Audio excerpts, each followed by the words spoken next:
2023 है या 2024, चार में से कोई सी भी तीन, तो आपने अल्लाह का नाम लेके इन्वेस्टमेंट शुरू कर देनी है। प्रॉपर्टी में इन्वेस्टमेंट करनी है तो क्या हमें 2023 में इन्वेस्टमेंट करनी चाहिए या 2024 में इन्वेस्टमेंट करनी चाहिए? आज हम आपको जो ये सवालात हैं इनको तफसील से जवाब देंगे। मैं सबसे पहले वो वाले फैक्टर्स आइडेंटिफाई करता चाहता हूँ जिसकी वजह से रियल एस्टेट की जो दुनिया थी उसमें एक बहुत बड़ी हलचल शुरू हुई। ये कहानी शुरू होती है अगस्त 2018 के बाद। होता व्यूवर्स कुछ इस तरह है कि इमरान खान साहब जब इलेक्शन जीत कर आते हैं तो वो आकर ये सोचते हैं कि मैंने अपने मुल्क को कैसे आगे लेकर चलना है। हर प्राइम मिनिस्टर होता है, उसकी ये ख्वाहिश होती है वो मुल्क में तरक्की करे। यही ख्यालात लेकर इमरान खान साहब भी प्राइम मिनिस्टर बने। एक तरफ तो उन्होंने नैब का इस्तेमाल किया, लेकिन दूसरी तरफ उन्होंने एक जो बहुत अच्छा काम किया वो ये था कि उन्होंने रियल एस्टेट जो सेक्टर था उसमें एमनेस्टी स्कीम का आगाज़ किया। उन्होंने रियल एस्टेट सेक्टर में कहा कि जो लोग इन्वेस्टमेंट करेंगे उनको एमनेस्टी स्कीम दी जाएगी और उनसे ये नहीं पूछा जाएगा कि उन्होंने पैसे कहाँ से लाए हैं। यहाँ से ये कहानी शुरू होती है। यानी इमरान खान साहब ने जब इस एमनेस्टी स्कीम का आगाज़ किया तो उसके बाद लोगों ने धड़ाधड़ इन्वेस्टमेंट शुरू कर दी रियल एस्टेट सेक्टर में, और यहीं से इस सेक्टर में बूम का आगाज़ हुआ। अच्छा, उसके साथ साथ कुछ ये भी था, उस वक़्त आपको याद होगा कि इमरान खान साहब जो है ना, उन्होंने कुछ बॉन्ड्स और इस तरह की भी चीज़ें की थी जिसकी वजह से लोगों के पास जो घर में कुछ पैसे पड़े हुए थे बोरियों वगैरह में, वो भी उन्होंने मार्केट्स में डाल दिए रियल एस्टेट में। अच्छा व्यूवर्स, यहाँ पे एक और भी मैं आपको फैक्टर बताना चाहूँगा। जैसा कि आप व्यूवर्स आप जानते हैं, इमरान खान ओवरसीज़ पाकिस्तानी जो हैं उनके एक हर दिल अजीज़ और मकबूल लीडर हैं। जब उन्होंने इस स्कीम का आगाज़ किया तो जो हमारे ओवरसीज़ पाकिस्तानी हैं उन्होंने भी फॉरेन रेमिटेंस जो है वो पाकिस्तान में भेजना शुरू कर दी, और फिर प्रॉपर्टी की दुनिया में उन्होंने भी इन्वेस्टमेंट का आगाज़ कर दिया। व्यूअर्स, ये मैंने आपको थोड़ी सी हिस्ट्री मैंने खुद जान के बताई ताकि आपको पता चले कि एक्चुअली शुरू कहाँ से ये कहानी शुरू हुई थी कि रियल एस्टेट में जो प्राइसेस थी वो रातों रात बढ़ना शुरू हुई। अच्छा व्यूअर्स, ये बात आपको बिल्कुल पता होना चाहिए कि पाकिस्तान में तकरीबन लगभग 3.5 लाख सालाना घरों की जरूरत रहती है, और पाकिस्तान में मुश्किल से तकरीबन 1.5 से 2 लाख घर बनते हैं। अब जब ये जो गैप है इसके अंदर, इससे भी जाहिर है नज़र आता है कि काफ़ी ज़्यादा मार्केट में डिमांड है और सप्लाई कम है, और जब सप्लाई कम होगी डिमांड ज़्यादा होगी तो प्राइस भी बढ़ेगी। अच्छा, इस गैप को मीट करने के लिए लोगों ने प्रॉपर्टी में इन्वेस्टमेंट शुरू कर दी। व्यूअर्स, जब 2018 की हम बात करते हैं, 2019 की बात करते हैं, तो जो कॉस्ट ऑफ कंस्ट्रक्शन थी वो भी काफ़ी कम थी। ये भी काफ़ी हौसला अफजा बात थी क्योंकि जो घर कंस्ट्रक्ट हो रहे थे उनके ऊपर ज़्यादा लागत नहीं आ रही थी एज़ कम्पेयर टू टुडे। अच्छा व्यूअर्स, इसके साथ साथ जो उस वक्त के जो प्राइम मिनिस्टर थे और आर्मी चीफ थे वो दोनों एक ही पेज पर थे। मैं आपको ये बात बड़े वसूख से कह सकता हूँ कि ये हिस्ट्री में लिखा जाएगा कि जब सी पैक का आगाज़ हुआ उस वक़्त नवाज शरीफ साहब ने भरपूर उसमें मेहनत की, लेकिन उस वक़्त के जो आर्मी चीफ थे वो भी नवाज शरीफ साहब के साथ खड़े थे। उसके बगैर ये चीज़ पॉसिबल या मुमकिन नहीं थी। आर्मी चीफ और प्राइम मिनिस्टर अगर ये दोनों एक पेज पे हों तो पाकिस्तान में तरक्की की तरफ मुल्क जो है वो गामजन हो जाता है। क्योंकि आर्मी चीफ जनरल बाजवा और इमरान खान दोनों एक ही पेज पर थे, दोनों के अंदर टाइज बहुत अच्छी थी, दोनों मिल के काम कर रहे थे और दोनों ही मुल्क को आगे लेकर जाना चाह रहे थे, और काफ़ी ज़्यादा मेहनत से इमरान खान साहब जो थे, हमारा प्रॉपर्टी का सेक्टर है इसके ऊपर काफ़ी मेहनत से काम कर रहे थे। अच्छा, यही वो फैक्टर्स थे कि जो 50 लाख की जो चीज़ थी उस प्रॉपर्टी में इतना ज़्यादा इजाफा हुआ कि वो बढ़ते बढ़ते 1.5 करोड़ 2 करोड़ तक पहुंच गई। मैं आपको DHA कोयटा की एक मिसाल देना चाहूँगा। DHA कोयटा की उस वक़्त तकरीबन 22-25 लाख 30 लाख रुपए की इमरान खान साहब के दौर में फ़ाइल थी, जो बाद में 1 करोड़ 40 लाख की होगी। यूँ ही बाकी भी सेक्टर्स में प्रॉपर्टी बढ़ी और काफ़ी ज़्यादा बढ़ गई। ये आपको बेसिकली थोड़ी सी हिस्ट्री इसलिए बताना ज़रूरी थी ताकि आपको वो फैक्टर्स पता चलें कि जिसकी वजह से रियल एस्टेट जो थी वो काफ़ी ज़्यादा ऊपर चली गई थी। अब मैं आपको ये बताना चाहूँगा कि आज क्या पोजीशन है, लेकिन इसके साथ साथ आप अपने जहन में ये भी रखिएगा कि उस वक्त स्टेबिलिटी भी अच्छी थी, गवर्नमेंट स्टेबिलिटी थी, मुल्क में इन्फ्लेशन नहीं थी, डॉलर नीचे था, इंटरेस्ट रेट नीचे थे, ये सारे फैक्टर भी उस वक्त साथ साथ चल रहे थे। अब उस वक्त और अब मैं इसका दोबारा से कंपैरिजन करूंगा और फिर मैं आपको आखिर में ये बताऊंगा कि कौन सा वो टाइम है जिस वक्त आपको इन्वेस्टमेंट करनी चाहिए। व्यूअर्स, जब शहबाज शरीफ साहब ने हुकूमत संभाली तो उस वक़्त जो हमारे मुल्क में जो रियल एस्टेट सेक्टर है उसमें तकरीबन 40% तक जो प्राइसेस थी वो डिक्रीज़ कर गई। इसके पीछे बहुत सारे फैक्टर्स थे।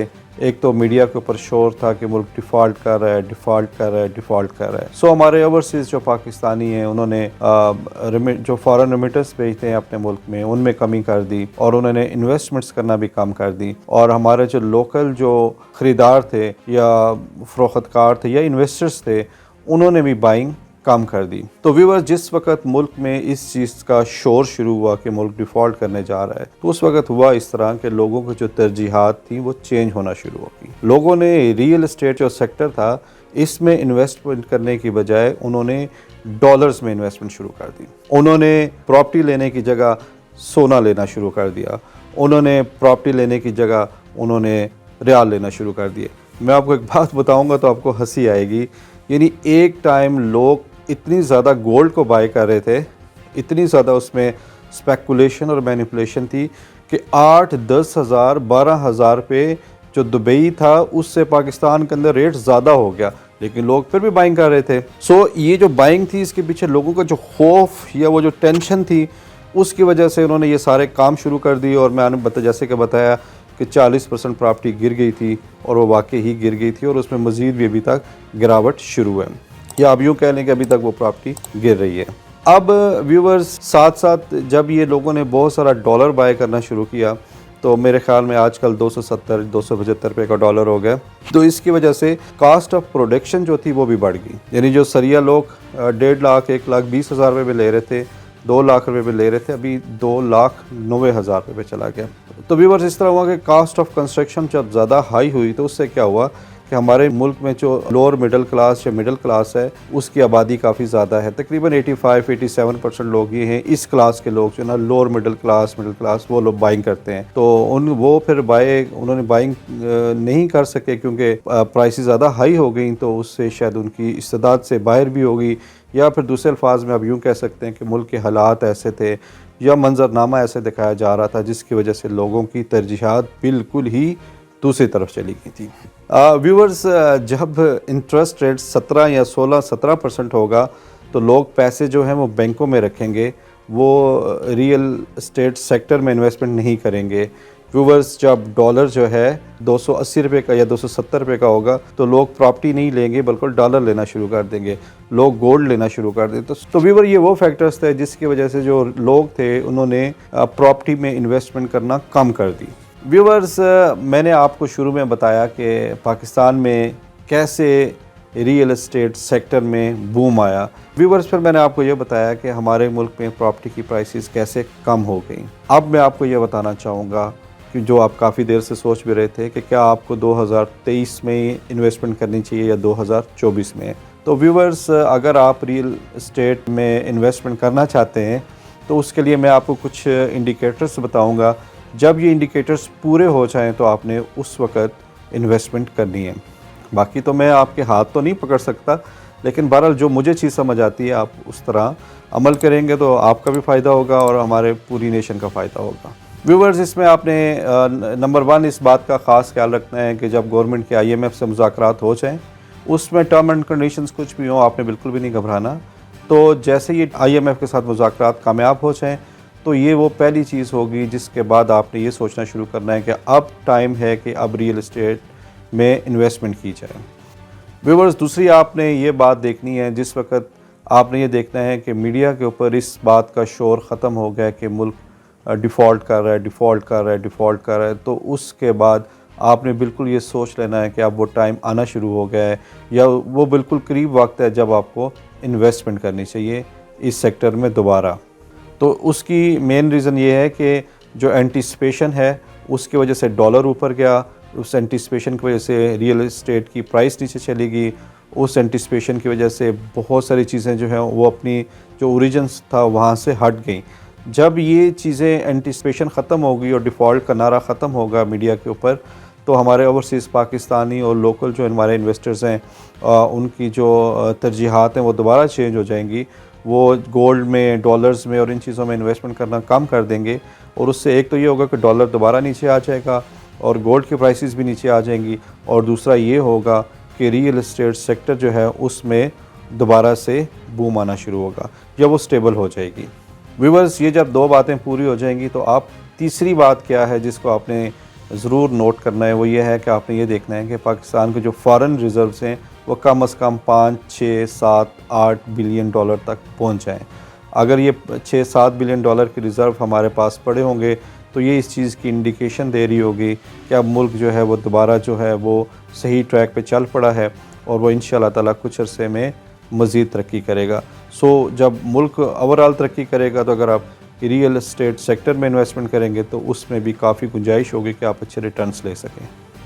व्यूवर्स, बहुत आसान अल्फाज में मैं आपको चौथी बात बताने लगा हूँ, वो ये है कि जो डॉलर है जब 230-220 रुपए का हो जाए तो आपने समझ लेना कि मुल्क दोबारा मौशी ट्रैक पे चल पड़ा है। सो ये वो टाइम होगा आप रियल एस्टेट सेक्टर में दोबारा से इन्वेस्टमेंट कर सकते हैं। सो व्यूवर्स, ये मैंने आपको सारी बातें बता दी कि कौन कौन सी इंडिकेशंस हैं जो होनी चाहिए तो आपको इन्वेस्टमेंट करनी चाहिए। लेकिन अगर इन चार में से कोई तीन भी पूरी हो जाए तो आप समझ लेना कि काफ़ी अच्छे हालात हैं, तो उस वक़्त आपको इन्वेस्टमेंट करनी चाहिए। व्यूअर्स, मैं आपको ये नहीं कह रहा कि आप किसी एक स्पेसिफ़िक सोसाइटी में इन्वेस्टमेंट करें। मैं आपको ओवरऑल बता रहा हूँ कि आप पाकिस्तान के किसी भी हिस्से में कहीं पर भी प्रॉपर्टी में इन्वेस्टमेंट कर सकते हैं जब ये सारी शराइत पूरी हो जाएं। मतलब ये मोटे मोटे से वो हैं इंडिकेटर्स हैं जो आप अपने जहन में रखें और इन्वेस्टमेंट करें। वैसे इंशाल्लाह ताला हमारे मुल्क में डिफ़ॉल्ट का कोई भी ख़तरा नहीं है और इंशाल्लाह मुल्क हमारा डिफ़ॉल्ट करेगा भी नहीं, लेकिन एंटिसिपेशन जब चल पड़ती है तो उसकी वजह से चीज़ें थोड़ी आगे पीछे हो जाती हैं। व्यूअर, जो हमारी एलीट क्लास है या हमारे वो जो हैं अपर क्लास है, मैं उनको एडवाइस करूँगा कि वो जब भी चाहें इन्वेस्टमेंट करें वो धड़ल्ले से करें। खैर लॉस भी हो जाए तो वो इतनी कैपेसिटी रखते हैं कि वो बर्दाश्त करें, क्योंकि जब आप इकनॉमिक एक्टिविटी करते हैं अपनी इकॉनमी में तो उस वक्त वो साइकिल चलता है तो उससे भी मुल्क आगे जाता है। सो ये जो मैंने जो चीज़ें बताई हैं ये हमारे उन लोगों के लिए जिनके पास लिमिटेड पैसे हैं और अगर वो कहीं इन्वेस्टमेंट करें तो ख़दशा रहता है कि उनके पैसे ज़ाया ना हो जाएं। सो ये मैंने उनको मोटी मोटी सी बातें बताई हैं। अपनी मर्ज़ी से जहाँ मर्ज़ी इन्वेस्टमेंट करें, लेकिन जब ये थोड़ी सी शराइत पूरी हो जाएँ उसके बाद अल्लाह का नाम लें और बिस्मिल्लाह करें। तो मैंने आपको चंद चीज़ें इस वीडियो के अंदर बताई हैं। 2023 है या 2024, आपने इसका इंतज़ार नहीं करना। ये इंडिकेशंस जब भी पूरी हो जाए, इन चार में से कोई सी भी तीन, तो आपने अल्लाह का नाम लेके इन्वेस्टमेंट शुरू कर देनी है। इसके साथ साथ आप अपना ख़ुद से भी माइंड अप्लाई करें। हो सकता है उस वक़्त कुछ ऐसी और कंडीशंस भी हों जो आपके लिए ज़्यादा सूटेबल हों, या इसके नज़दीक तरीन जो ये टाइम हो कोई चीज़ें आपको ज़्यादा बेटर लग रही हों या वर्स लग रही हों, उनको भी आपने देख लेना है और उसके मुताबिक आपने अपना डिसीजन कर लेना है। व्यूअर्स, हमारा चैनल सब्सक्राइब करें, बेल आइकन को प्रेस कर लें ताकि मैं आपको ऐसी और भी बहुत सारी केस स्टडीज़ दिखाता रहूँ। दुआ में याद रखिएगा। अल्लाह आपका मेरा हामी और नासिर है। अस्सलाम वालेकुम।